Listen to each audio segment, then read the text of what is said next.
that would produce a heat so intense that the base metal of your psyche could be transformed into something ideal. But it had to be a container that could take heat, because it requires heat to transform. And you might say, well, how much heat does someone as base as you need to transform? And the answer might be, a lot of heat. I need a lot of heat and pressure before I'm going to change, before I'm going to become purified in any real sense. And so what's the heat and pressure? Here's what it is. You don't get to run away. You're stuck with that person. And they're stuck with you. And you made a vow. It's like, uh-oh, I'm stuck with you. Just like I'm stuck with me. And the vow is exactly that, right? In some real sense. The vow is, I'm going to treat you like you're me. And you don't even like yourself very much. So that's a vicious vow. Bro. And so you might say, well, how desperate do you have to be when confronted? How can you love yourself, yo, man? How can you love somebody else when you're not really loving yourself for real? You cannot pour from an empty cup. Like, I don't understand. And it be people trying to get into relationships, yo, out here, bro. And I've been watching this since a kid, bro. Reflecting all the way back to my childhood. I've seen this, bro. Whereas though people get into relationships and they don't even know their self yet. They don't know who the f they are, what they like in life, what type of like people they actually really like, what they want to do in life. People haven't even found their self yet, but they're trying to invoke somebody else into their fucking confusion and to say, you gonna love me like this. Well, how can I love you like that when you don't even love yourself like that yet? Makes no sense. And this is why I've never been the type of person to rush into relationships with people, because this is one thing that I recognize from an early stage. A lot of motherfuckers are looking for an escape plan a lot of the times. And this is why people are placeholders for a lot of people, because people just looking for the best thing for the moment, and to the next best thing come, and then they on to that thing. This is an opportunist ass country. It's been built on that. You don't think an opportunist ass country not going to breed opportunist type people? This is where we at in life, people. This is where we at in life. And y'all want to people want to keep running to relationships like that. Don't mind my finger, Eva. I actually shut it in the door, and it cracked my whole fingernail under there. A little nasty right now. Blood clot, fingernail is peeling off.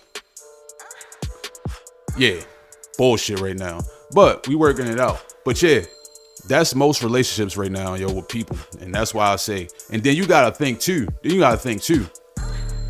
Kids get birthed out of that. Imagine that, right? How many?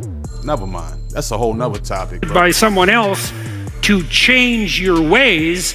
And the answer might be, well, you have to be as desperate as being shackled to someone makes you. Exactly that, right? In some real sense. The vow is, I'm going to treat you like you're me.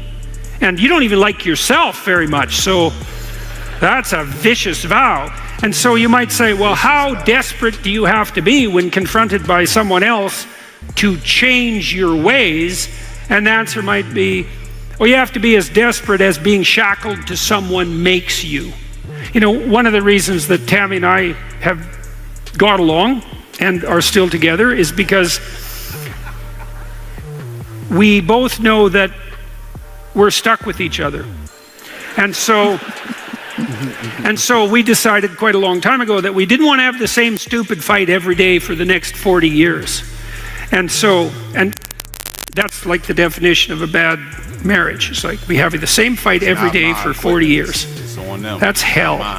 And so the alternative is, no, let's just have a bloody fight right here and now. And see if we can sort out whatever the hell is so stupid about us that's keeping us in this dismal hell. And why? Well, because otherwise we're just stuck with this misery. And if you can walk away and if you can leave, which you can if you're not bound together, then you're not going to withstand the horrible process of heat and pressure that's required to make you transform. You'll just walk around that. You'll just look for an excuse. I mean, people look for an excuse not to do that anyways. All the time. All the time. People will sit there and have issues with each other, yo, and just keep walking around it. They keep walking around it, avoiding it. And so part of the reason you get married is so you're desperate enough to change. And maybe that doesn't even work. So those are the reasons that, no, there's one more. There's one more. This is the next thing. It's a necessary act of faith. And, you know, in our culture, because we're not very wise, we think that faith means, especially when it's parodied as religious faith, we think faith means the willingness to suspend disbelief while swallowing a proposition that any fool would reject. That's often how the rationalist atheists view religious claims. Faith means the suspension of your rationality and the acceptance of an absurd claim. But that isn't what faith means. Not really. Faith is what makes movement into the unknown possible. And you need to move into the unknown because that's where you're moving. And because the unknown is unknown, because the future is unknown, you cannot step forward into the unknown without faith. It wouldn't be unknown if you knew it. If you knew it, it wouldn't require faith, but you don't know it. And so you step forward into the unknown future as a consequence of your faith in some principles. And if you love someone, if you fall in love with someone and you decide to marry them, you don't have the evidence at hand that that's the right person for you. You don't. What you have instead is the joint decision that come hell or high water, you're going to... You don't know. You don't know. You truly don't know at the end of the day. You're not 100% right on it. You don't know. But at the same time too, it should be some type of foundation that y'all can be able to build off of. Y'all should be able to build off a foundation. But if y'all trying to lay bricks on the foundation, you're spotting red flags from either side. There's red flags in this. A conversation need to be had about those red flags, or you need to get up out of that situation. If it's something that's not sitting right with you, if it's something that just rubs you the wrong way, pause. Have a conversation about it. You see what I'm saying? Like, you don't know. And that's what love is too. It's a leap of faith. You don't know if somebody is going to be the one for you for the rest of your life, and you're going to have, lifetime partnership and companionship. You don't know.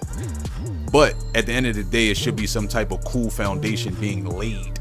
And you should see some type of, characteristics in this person. Is this person agreeable? Is this person willing to actually work things out? Because some people not. Some people are headstrong as fucking selfish, and they like, fuck you, it's my way or no way. I don't want to hear shit you talking about. That's a lot of people in relationship that I've spotted over the years as well too. Just surveying the field. So it should be some cool foundation being laid.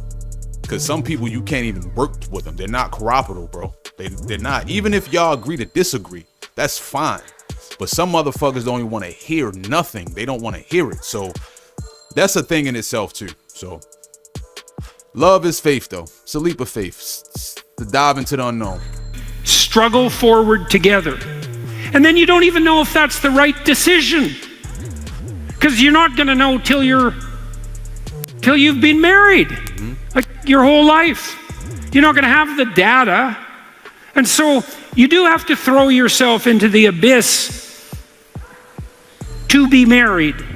Just like you have to throw yourself into the abyss to be alive.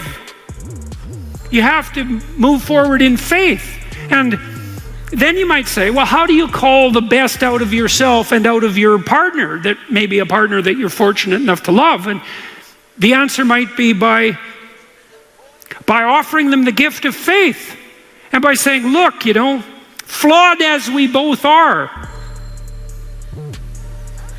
if we commit to each other, we have the possibility of becoming more than we are. And I'd like to do that with you, even though there's no evidence that it's going to work. But then you might think too, the more deeply you're committed to that faith, the more likely it is to work.